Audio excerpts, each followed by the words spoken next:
देवी के चरण समोसरण में विराजमान श्री आदिनाथ भगवान की 24 तीर्थंकर भगवान की परम पूजनीय आचार्य भगवान श्रीमान तुंग स्वामी जी महाराज की परम पूजनीय आचार्य भगवान श्री विभूषण जी गुरुदेव की आप सबकी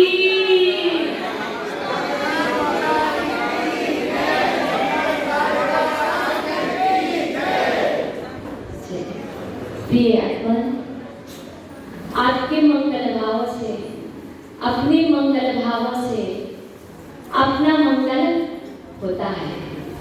अपने मंगल भावों से समाज का मंगल होता है। अपने मंगल भावों से नगर का मंगल होता है और अपने मंगल भावों से राष्ट्र का मंगल होता है और अपने मंगल भावों से विश्व का मंगल होता है और अपने मंगल भाव से अपना मंगल होता है। आपके जैसे मंगल भाव थे, जैसी आपकी विशुद्धि थी, उस अनुरूप आज का अनुष्ठान पूर्ण हुआ। अब आपने कहा माता जी हम बिल्कुल भी अनभिज्ञ हैं भक्तामृत स्रोत से। हम भक्तामृत स्रोत के विषय में कुछ भी नहीं जानते। हम पढ़ती तो बहुत है, सुनती भी रोज है, सुनाती भी रोज है, पर हम बिल्कुल ही अनभिज्ञ हैं। इसके विषय में हमारा प्रवेश ही नहीं है। आज मैं मानतुंग स्वामी की कृति भक्तामृत स्रोत पर आपके मनोभावों में जैसी भावना जागृत हुई है कि मुझे माता जी ये तो बताओ कि भक्तामृत स्रोत का जो प्रथम काव्य है वो क्यों करते हैं।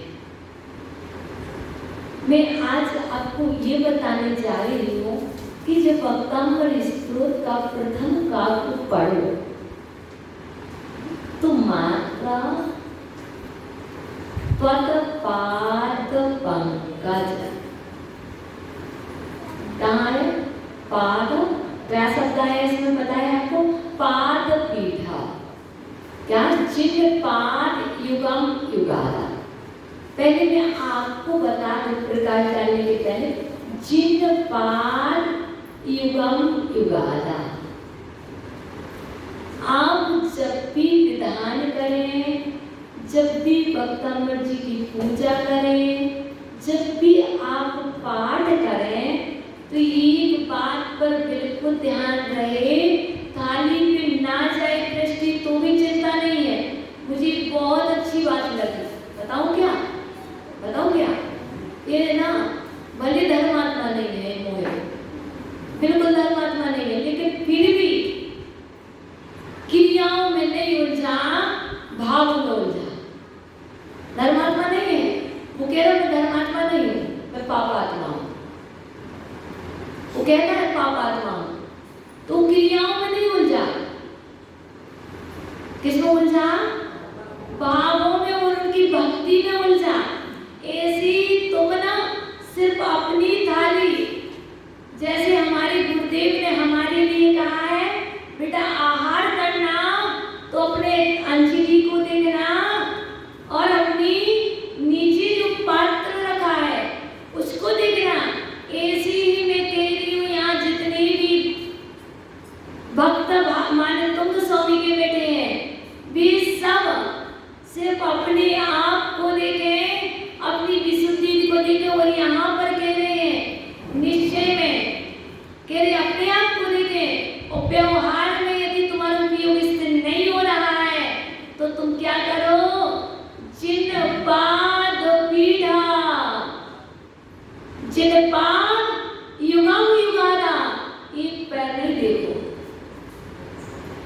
तो कर देखो, ये भक्तंबर का ये रस इसमें छुपा हुआ है क्या? जिसके हृदय में दो चरण छप रहे हैं। कहाँ छपवाए हैं बताओ? महाराज आए थे हमारे घर में, हमने तो केसर से वस्त्र पे छपवाए हैं, हमने तो पेपर पर छपाए हैं। यहाँ पर मन तुम सभी गिरे हैं। मेरे हृदय में तो आदिनाथ भगवान के दो चरण छप गए थे, और भी दो चरण ऐसे छपे मिटाए मिट नहीं रहे। कैसे? कितना भी परमानेंट छप गए, कितना भी मिटा रहे, पर मिट नहीं रहे। और तुम जब मान तुमको बन करके ये आदिनाथ या मान तुम के भक्त बन करके अपने हृदय में दो चरण स्थापित कर लो,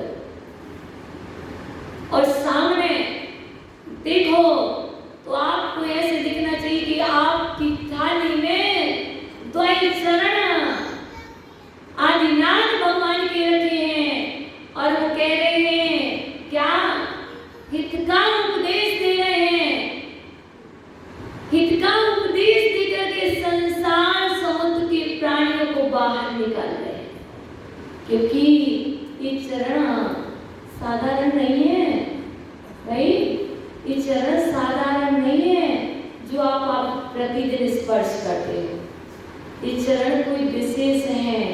ये तो भैया बहुत समुद्र है, और इस समुद्र में यदि छोटी सी नौका मिल जाए तो बताओ क्या हो जाता? समुद्र में डूबने वाला व्यक्ति को यदि छोटी सी नौका मिल जाए तो क्या समझता? अरे भैया बहुत अच्छा हुआ, वरना मैं तो डूबने वाला था। लेकिन यदि नौका मिल गई तो छोटी सी नौका से ये हुआ है, समुद्र में डूबने वाला बच जाता है। वैसे ही जिसने आदिनाथ भगवान के दो चरण अपने हृदय में उत्कीर्ण कर लिए हैं, वह इस समुद्र में नहीं डूबेगा। रेवाड़ी वालों, आप रेवाड़ी में बाढ़ भी आ जाए तो भी नहीं डूबोगे, समुद्र भी आ जाए तो भी नहीं डूबोगे। ये पक्का ही श्रद्धान रखना, क्योंकि कहना मैंने पकड़ लिए, मैंने पकड़ लिए, मैंने पकड़ लिए, नहीं छोड़ूंगा, नहीं छोड़ूंगा, नहीं छोड़ूंगा। बच्चा क्या करता है? मैंने पकड़ लिया, माँ का पल्ला पकड़ लिया, मैंने माँ का पल्ला पकड़ लिया। एक बच्चा डर रहा है, सच्ची कह रही हूँ। जब बच्चों को डर लगता है तो क्या करता? माँ का पल्ला पकड़ लेता और क्या करता? ऐसा क्या करता? ऐसे करता। डर लगता तो क्या करता? हरा माँ भी जो तो क्या करने लगता? बच्चे ही हो जाता। ऐसे ही जिसने भगवान से नाता जोड़ लिया, अभी माँ से नाता जोड़ा था, और जिसने भक्तांबर से नाता जोड़ लिया, और जिसने माँ का पल्ला पकड़ लिया, और जिसने आदिनाथ भगवान की दो चरण पकड़ लिए, वो भक्त चिल्लाने लगा, बावला हो गया है क्या तुम? कहने लगते हो बच्चे को, बावला हो गया क्या? पागल तो नहीं हो जो तू ऐसा बोल रहा? ऐसे ही तुम भी भक्ति में इतने बावले हो जाओ, तुम भी कहने लगो मैंने तो चरण पकड़ लिए, चरण पकड़ लिए, हम नहीं छोड़ेंगे। जैसे तुम कह रहे थे ना सौदागर महाराज, तो सौदागर महाराज क्या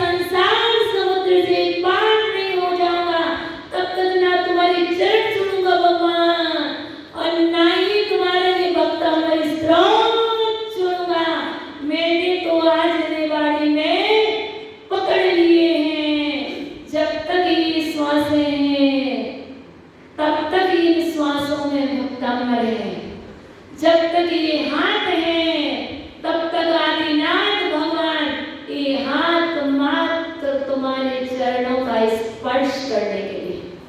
जिस दिन तुम्हारी ऐसी विशुद्धि, क्या जिस दिन तुम्हारी विशुद्धि प्रथम काव्य को पढ़ते पढ़ते ऐसी हो जाए,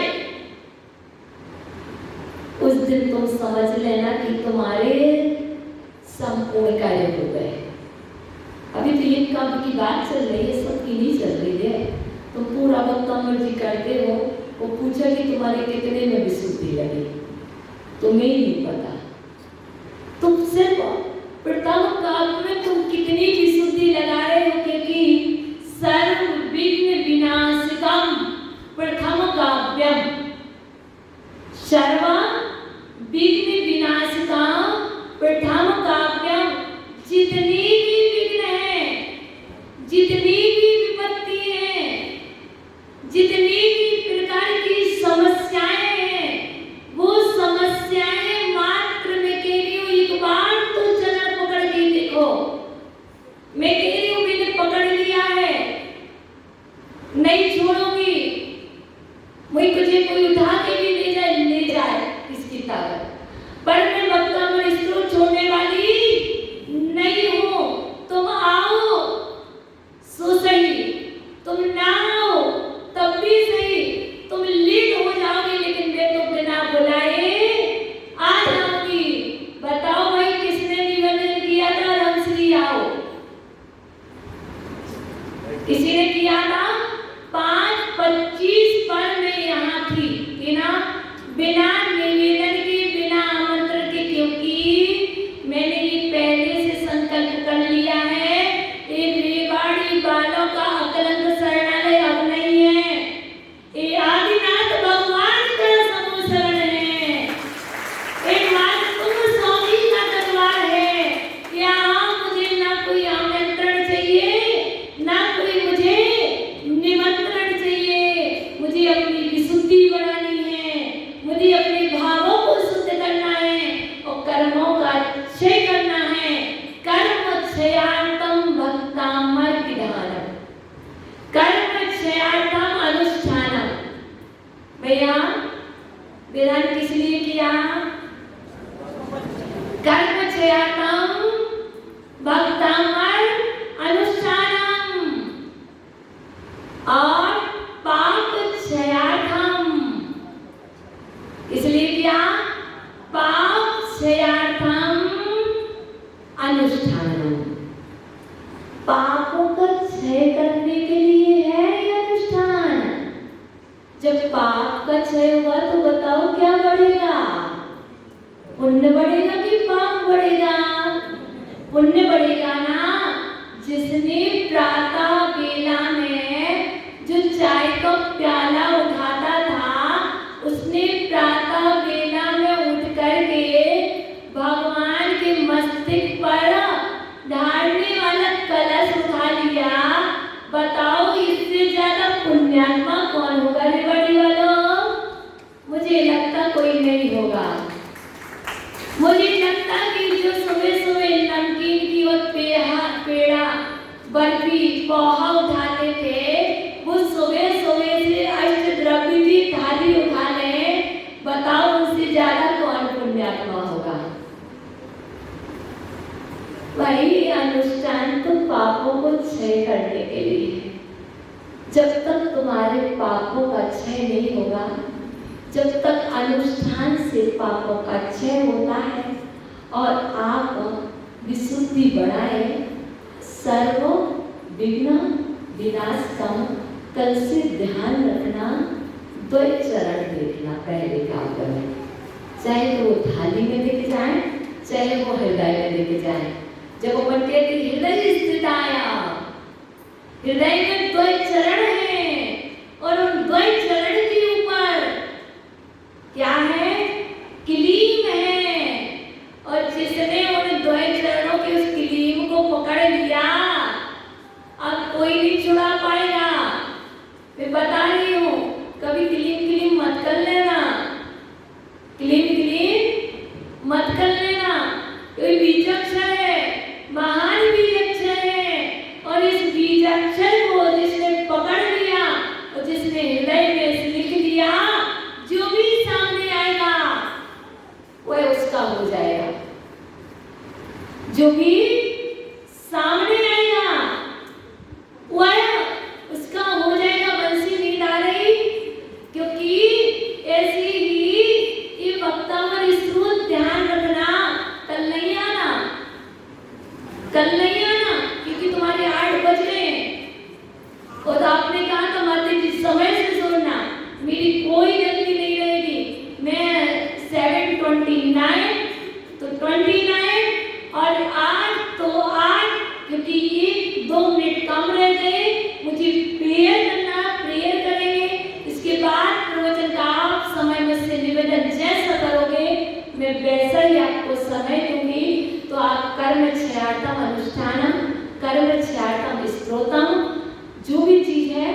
कर्म छाटम, और आप इस पर विचार करना किस लिए आया है।